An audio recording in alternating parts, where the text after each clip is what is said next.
ना इट्ला చూడన్నా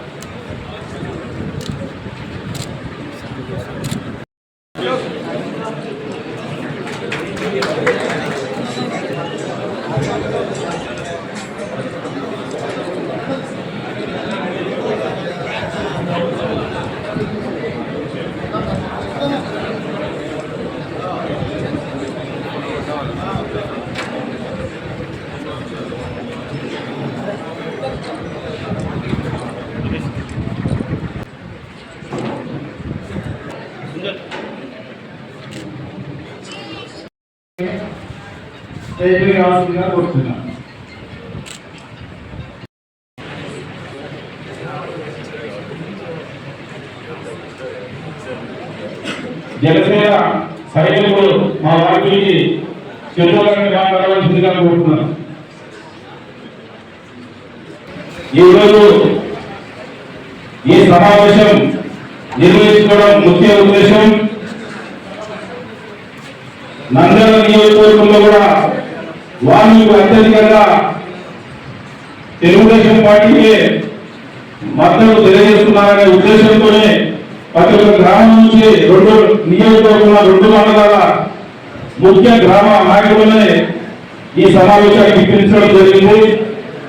వాళ్ళు కూడా మనం వాళ్ళకు కొట్టి మెజార్టీ గెలిపించుకొని వాళ్ళు కూడా మన సహకారం ఉండాలనే ఉద్దేశంతోనే ఈ యొక్క ముఖ్య నాయకులను పిలిచి ఈ సమావేశం ఏర్పాటు చేయడం అనేది. ఎందుకంటే మనం తెలుగుదేశం పార్టీలో ఈ రాష్ట్రంలోనే ఈ 2024లో వాల్మీకులకు నారా చంద్రబాబు నాయుడు గారు పెద్దపీట వేయడం జరిగింది. దానికి ఉదాహరణకు కర్నూలు జిల్లా ఉమ్మడి కర్నూలు జిల్లాలోనే మంత్రాలయంలో రాఘవేంద్రకు మరియు పూర్వం అభ్యర్థి అయిన ఆర్యంలో డాక్టర్ ప్రాణస్వామికి అనుభూతి అనంతపురం మన సమస్యలు మనము మీకు ఖచ్చితంగా మేము సపోర్ట్ చేస్తున్నామనే ముఖ్య ఉద్దేశాన్ని వారికి కూడా తెలియజేయాలనే ముఖ్య ఉద్దేశంతోనే ఈరోజు వాల్మీకుల ఆత్మీయ సమావేశం అని ఇక్కడ చెప్పగలిగింది. అందుకోసం సోదరులారా మన వాల్మీకులంతా ఎందుకంటే ఎస్టీ సాధన అనేది ఒక పాయింట్ అనేది మనకు ఉంది కాబట్టి తెలుగుదేశం పార్టీని గెలిపించుకుంటేనే మన నాయకులు మన చంద్రబాబు గారు కూడా పార్లమెంట్ లో ఎస్టీ అంశం వాల్మీకుల ఎస్టీ అంశం పోరాడాలనే ఖచ్చితంగా వారి మీద బాధ్యత పెట్టాలనే ముఖ్య ఉద్దేశంతోనే మనం ఈ సమావేశాన్ని ఏర్పాటు చేసింది. 2 రోజులు తెల్లవాడిపోయింది. చాలా మంది అపోజ్ చేశారు, కావాలని పెట్టారు. ఏది ఉపయోగం ఈసీలో ఏదో విషయం ఫస్ట్ దేశంలో తీసుకొస్తున్నారు. 20% బీసీ రిజర్వేషన్ చెప్పిన తర్వాతనే ఇక్కడ మొత్తం ఏమైనా అక్కడ అనంతపురం చూస్తున్న 1987 కూడా భర్తీలేదు. కానీ నన్ను కిషోర్ తీసుకుని చాలా పెద్ద నోట్తో గొడవతో పరిస్థితి చేసి సంతోషంతో ఉంటారు గంగాధర ముందు 1986 రికార్డు తీసుకొచ్చాడు ఇక్కడ ఇంటిరామారావు రికార్డు తీసుకొచ్చిన తర్వాత విద్యార్థి తర్వాత శ్రీరామనాయుడు వారు మీరు నిర్మించాం. ఇంటిరామారావు రికార్డు తీసుకురావడానికి అసలు చట్టసభలో డిస్కషన్ జరిగింది. రాత్రి తెల్లవారు 3 గంటల వరకు జరిగింది. ఎస్ఐ వాళ్ళ భర్తలు తెల్లవారు 2 గంటల వరకు జరిగినాయి. ఆ రోజు ఇంటిరామారావు రికార్డు మహిళలు 9% తీసుకొచ్చాడు. ఆయన 20% తీసుకొచ్చారు. అప్పుడు పోలీసులు కానీ ఈడీఎంలు కానీ వెనుకబడిన అందరూ కూడా జిల్లా చెప్పినారు. దానికి ముందు కూడా ఒక ప్రయాణాలు చెప్పండి నిర్మించున్నారు. ఎన్టీ రామారావు గారు రాకముందు 86 ముందు మీకు వస్తువులు కానీ ఇతర విషయంలో కానీ ఎవరన్నా ఒక ప్రయాణం చెప్పండి ఉంటే చేసుకుని చెప్పండి. SP masala Telugu Desam party Congress party గెలిచినా ఆయన ఓపెన్ చెప్పాడు. ఎన్టీ రామారావు గారు జిల్లా పరిషత్ ఆయన రిఫార్మ్ తీసుకురాకపోతే 5 రోజులే కాదని చెప్పాడు. అట్లా రిఫార్మ్ తీసుకొచ్చాడు ఎన్టీ రామారావు గారు. దాని తర్వాత రాజధాని చట్టసభలో ఆర్టికల్ 73 తీసుకొచ్చాడు. ఆ రకంగా ఒక మహానుభావుడు ఎన్టీ రామారావు గారు అధ్యక్షులు తీసుకొచ్చారు. మళ్ళీ మీ దగ్గర ప్రవృత్తి లేదు. ఎవరికి గోయకులు కానీ వాల్మీకులు కానీ మా వాల్మీకి మహాపేరుంది కానీ మీకు ఏ ప్రవృత్తి లేదు. మీ స్వయం ఉపాధి మీద మీరు ఆధారపడాలి బతకాలి. మీతో పాటు ఎన్టీ రామారావు గారు అరదు రజకులు కూడా ఎస్టీలో చేస్తారా ఎస్టీలో చేస్తారని రిజర్వేషన్ అపాయింట్ చేశారు. చంద్రబాబు వచ్చిన తర్వాత 7 కులాలను మండలంలో పాస్ చేశాం. అప్పుడు నేను క్యాబినెట్లో వచ్చిందా ఇప్పుడు చంద్రబాబు క్యాబినెట్లో పంపినారు. మేము ఇక్కడికి రిజర్వేషన్ చేసి పంపిస్తున్నామని కేంద్ర ప్రభుత్వం కారణం లేదు. రాజ్యాంగానికి ప్రారంభించి ఈ రోజు కూడా ఈ రిజర్వేషన్ గురించి అక్కడ మాట్లాడారు. మీరు కర్ణాటక కానీ యూపీ కానీ బీహార్ కానీ అందరూ కూడా ఎస్టీలు ఉన్నారు. ఉండేవాళ్ళు తీసేసారు. ప్రార్థించడం అప్పిస్తా ఉన్నా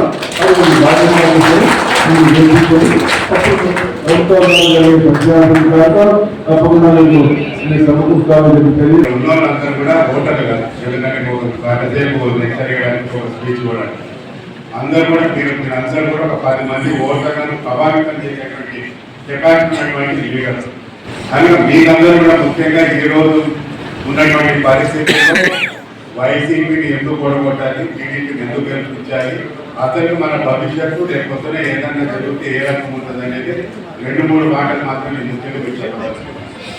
అదే సందర్భంగా ప్రప్రదంగా చెప్పాలి అంటే వాల్మీకి రామాయణం గురించి మన వాల్మీకి మహర్షి గురించి మాట చెప్పాలి. ఆయన ఆ కాలంలోనే సమాజం అంటే ఏ రకం ఉండాలి, సమాజంలో ఏ రకంగా బతకాలి, మహారాజు అంటే ఏ రకం ఉండాలి, ఇచ్చిన మాట మీద ఏ రకంగా కట్టుబడి ఉండాలి, అన్నదమ్ముల మధ్య ఎప్పుడు ఉండాలి, భార్యాభర్తలు ఏ రకంగా ఉండాలని ప్రతి ఒక్కరికి కూడా రాసి పెద్ద ఆదరణ పోయినటువంటి ఒక రామాయణం. మరి దానికి ఈరోజు భిన్నంగా టోటల్ భిన్నంగా మన జగన్మోహన్ రెడ్డి పరిపాలిస్తున్నారు. అటువంటి రోజు మనం ఓటేద్దామో చెప్పండి. తల్లి లేదు, చెల్లి లేదు, ఇచ్చిన మాట కట్టుబడి ఉండేది లేదు. మాట తప్పను, మెడమ తిప్పను, అన్ని మాట తప్పడం, మెడమ తిప్పడం. కనుక ఇటువంటి వారికి మనం ఓటు వేయాలన్నా ఒకసారి ఆలోచించాలి. వేయకూడదు కాదు, వేసుగా మనం అంతే మన నెత్తి మీద మనం భస్మాశ్వాసం పెట్టుకునేట్టు కంప్లీట్గా మనం నాశనం అయిపోవడం కాదు. ఎందుకంటే ఈయనది టిపికల్ రాయలసీమ ప్రాక్టలిస్ట్ మెంటాలిటీ. ఎట్లుంటుందంటే నాకు ఒక కన్ను పోతామనే పక్కన నుంచి 2 కన్ను పోవాలి, పక్కన 2 కన్ను పోవాలి. ఇదే ఆలోచన, వేరే ఉండదు. కనుక అటువంటి మెంటాలిటీ ఉన్నది. ఎందుకు చెప్తున్నా అంటే ఆయన అధికారంలోకి రావడం అవసరం లేదు. మొట్టమొదట చేసిన కార్యక్రమం ఏదైనా అంటే ప్రజావేదికను కూర్చోండి. ఎందుకు ప్రజావేదికను కూర్చారా? అదేమన్నా చంద్రబాబు నాయుడు గారు సొంత డబ్బులు పెట్టి కట్టించారు. ప్రభుత్వం డబ్బులతో ప్రజల కోసం కట్టించి ప్రజల వినతి పెట్టడానికి చేయడానికి పెట్టుకునేది. దానికి కూర్చడం వల్ల అదొక ఆనందం ఆయనకు. 70 సంవత్సరాలుగా మనందరం పోరాటం చేశాం. మరి ఈ 70 సంవత్సరాల్లో ప్రభుత్వాలు మారాయి, రాజకీయ నాయకులు మారారు, కానీ మనకేమన్నా న్యాయం జరిగిందా? మీకేమన్నా మనకు అనుకుంటే నేను కూడా మీ కుటుంబ సభ్యులుగా కాబట్టి నేను కూడా మనకు అంటున్నా, మీకేమన్నా న్యాయం జరిగిందా అని నేను ఒకటే ప్రశ్న. ఆనాడు చంద్రబాబు నాయుడు గారు 2014 పాదయాత్రలో ఖచ్చితంగా ఎస్టీ జాబితాలో నేను చేరుస్తాను అని చెప్పిన తర్వాత సత్యపాల్ కమిటీ ఒకటి వేసి ఇక్కడ వాల్మీకులు ఖచ్చితంగా ఎస్టీ కులానికి చెందాలి అని చెప్పి ఒక బిల్ పాస్ చేసి అసెంబ్లీలో దాన్ని సెంట్రల్ కి కూడా పాస్ చేస్తే అప్పటికి ప్రభుత్వం మారిన తర్వాత మరి ఒకటే ప్రశ్న, ఈరోజు మన రాష్ట్రంలోనే విశాఖపట్నం, విజయనగరం ఇటువంటి ప్లేసెస్ లో ఎస్టీగా ఉంటున్న మీరు మరి ఇక్కడ రాయలసీమలో అత్యంత మెజారిటీలో ఉన్న మీరు ఎందుకు ఎస్టీ జాబితాలో చేరలేదు? జగన్మోహన్ రెడ్డి గారు మరి ఆనాడు అన్నారు, ఏమన్నారు, నేను వాల్మీకులని గుండెలో పెట్టుకొని చూసుకుంటానని అన్నారా లేదా? మరి ఆయనకు అర్థం కాలేదేమో. మీ పనులు మీకు న్యాయం చేస్తుంటే ఆయన కాదు, మీరే ఆయనను గుండెలో పెట్టుకునే వాళ్ళు ఇప్పుడు కన్నా. కానీ ఏం జరిగింది? ఏదో అసెంబ్లీలో తూతూ మంత్రంగా మాట్లాడి కనీసం కేంద్రంలో జాబితాలు కూడా ఇవ్వకుండా చేశారు. ఊరికే మాట్లాడడం కాదు పార్లమెంట్. మరి మన వాల్మీకులు ఎంతమంది మన పిల్లలకు ఉద్యోగాలు ఇచ్చారు? వీళ్ళు ఎంతమందికి రిజర్వేషన్ అని చెప్పి ఆ రిజర్వేషన్ లో మనకి ఎంతమందికి మన పిల్లలకు మంచి కాలేజీలలో సీట్లు వచ్చాయి. అట్లాగే మరి వాల్మీకి కార్పొరేషన్ అని పెట్టారు వైసీపీ వాళ్ళు. కనీసం ఒక్క రూపాయి అయినా ఫండ్ ఇచ్చారా? మరి మిమ్మల్ని అడుగుతున్నా పెద్దవాళ్ళు. 0 బడ్జెట్. వాల్మీకి చైర్మన్ కి కనీసం అపాయింట్మెంట్ లెటర్ కాదు కదా, ఆఫీస్ లో కుర్చీ కూడా వేయలేని పరిస్థితి వైసీపీ ప్రభుత్వం. మరి ఇవన్నీ చూస్తున్నాం. మహిళలు పాపం ఒక దగ్గర అయితే పెన్షన్ కోసం అడిగితే భర్త చనిపోయారు అని చెప్పి పెన్షన్ కోసం వాల్మీకి కుటుంబం నుంచి వచ్చిన మహిళ అడిగితే మరుసటి రోజు, మరి నీ దృష్టికి వచ్చిందో లేదో నాకు తెలియదు కానీ మరుసటి రోజు ఆమె 2 కళ్ళు పీకేశారు. మన వాల్మీకి కుటుంబం నుంచి వచ్చిన మహిళ. ఆనాడు చంద్రబాబు నాయుడు గారు జీవో తీసుకొచ్చి వాల్మీకి జయంతి ఒక రాష్ట్ర హాలిడే మార్చారు. అవునా కాదు? సోదరులకు, పత్రికా విలేకరులకు అందరికీ నా హృదయపూర్వక నమస్కారాలు.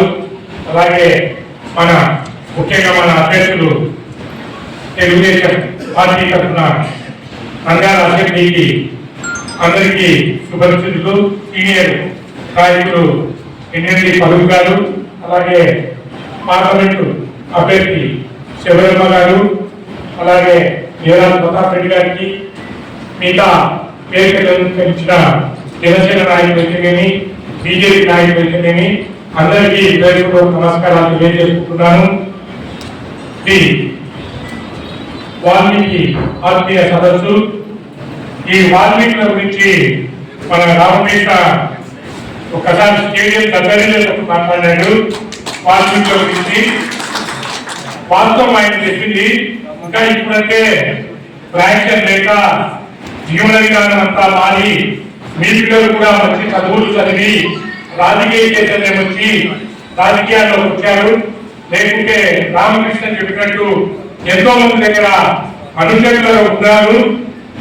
ఈ రోజు లీడర్లుగా తయారై ఎమ్మెల్యేలుగా ఎంపీలకు కూడా వచ్చినారు.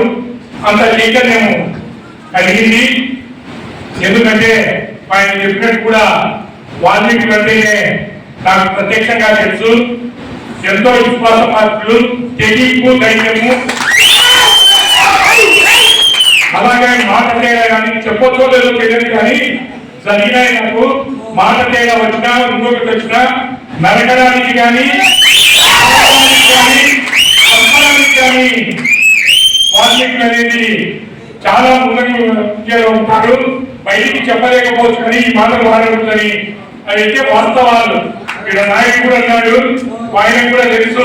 ప్రాంతం నుంచి వచ్చినాడే ఈరోజు గ్రామంలో లీడర్ ఎక్కినాడు.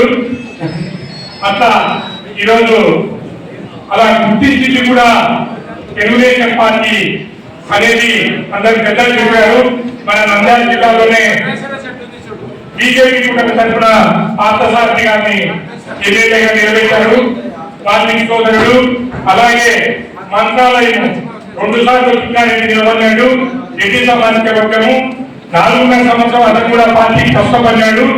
అయినప్పటికీ వాల్మీకి సోదరుడు రాఘవేంద్ర రెడ్డి గెలుస్తాడనే ఒక వాల్మీకి పట్టుందని ఒక నమ్మకంతో చంద్రబాబు నాయుడు గారు రెడ్డి సామాజిక వర్గాల మీద తిక్కారెడ్డిని నువ్వు వైద్యులకు నీకు మంచి భవిష్యత్తు ఇస్తామని ఆయన జిల్లా అధ్యక్షుడు చేసి రాఘవేంద్ర రెడ్డికి అవకాశం కల్పించారు. అలా వాల్మీకులు కానీ బోయలు కానీ గుర్తించింది తెలుగుదేశం పార్టీ. కాబట్టి ఒకవేళ ఈ విధంగా ఫ్రాక్షన్ మాట్లాడితే ఒకవైపు వాళ్ళ ముఖ చిత్రం, ఇంకో వైపు వాల్మీకి ఎన్ని రామాయణాలు వచ్చినా వాల్మీకి రామాయణమే తాపు. అలా దాంట్లో చూస్తే వాళ్ళు చూస్తే దానికి దీనికి అన్నిటికీ కూడా వాల్మీకి సోదరులు నిష్ఠాతులు అనేది సందర్భంగా తెలియజేస్తూ కాలాతీతమైంది. ఆకలి ఎప్పుడెప్పుడు ముగిస్తాడనుకుంటున్నారు కొంతమంది. ఎక్కువసేపు మాట్లాడను. మన అభ్యర్థులకు మరొకసారి మీరందరూ కూడా దాదాపు 16,000 ఓట్లు ఉన్నాయని అంతా తాలూకాలు అనుకున్నారు. గ్రామాల నుంచి నాయకులు వచ్చారు. మీరందరూ గ్రామాల్లోకి పోయి వాల్మీకి సోదరులందరూ కూడా మన అభ్యర్థుల గురించి చెప్పి, ఎందుకంటే శబరిమలను కూడా మనం చూస్తున్నాము, ఎంతో కల్పూరంగా ముందుకు దూసుకెళ్తున్నారు. ఖచ్చితంగా ఈసారి వాళ్ళకి గెలిస్తే ఇప్పుడు బైరెడ్డి కుటుంబము బైరెడ్డి రాజశేఖర రెడ్డి పేరు చెప్తున్నాము, తర్వాత తెలుగుదేశం పార్టీ పేరు చెప్తున్నాము. ఈసారి వాళ్ళకి గెలిస్తే శబరిమల గురించే మాట్లాడేటట్టు పార్లమెంట్ లో సుష్మా స్వరాజ్ మంత్రి తయారవుతుందనేది నేను గట్టిగా నమ్ముతున్నాను. కాబట్టి ఖచ్చితంగా వారిని ఫరూక్ గారిని అత్యధిక మెజార్టీతో గెలిపించాలని మనసారా కోరుకుంటూ ఈ అవకాశం ఇచ్చినందుకు ధన్యవాదాలు తెలియజేసుకుంటున్నాను.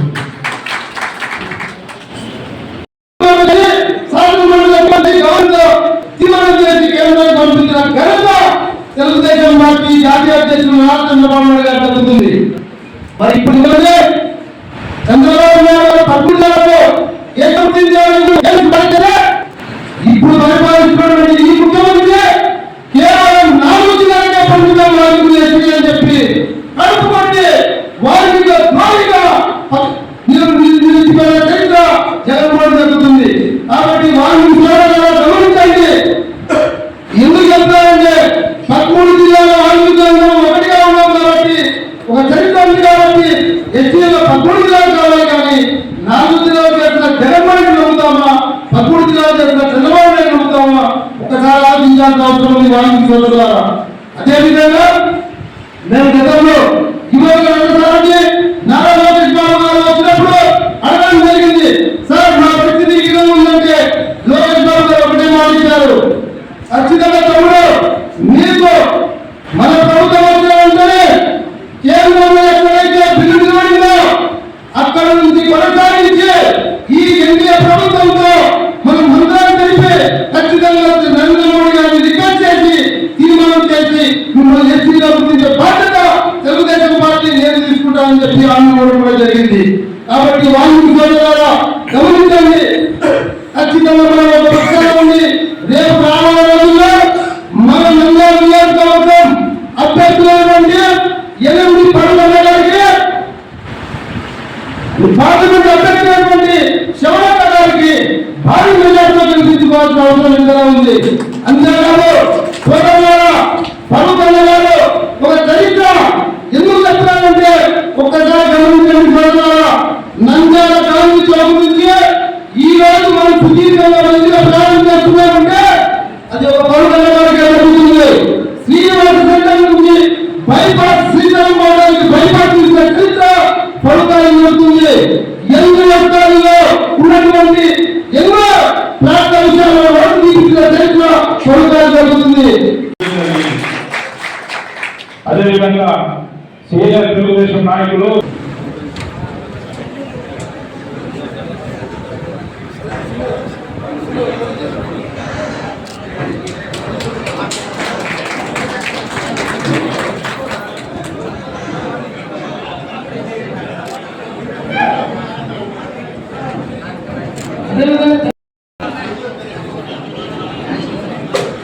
అందరికీ డాక్టర్ శివగారు ఓటర్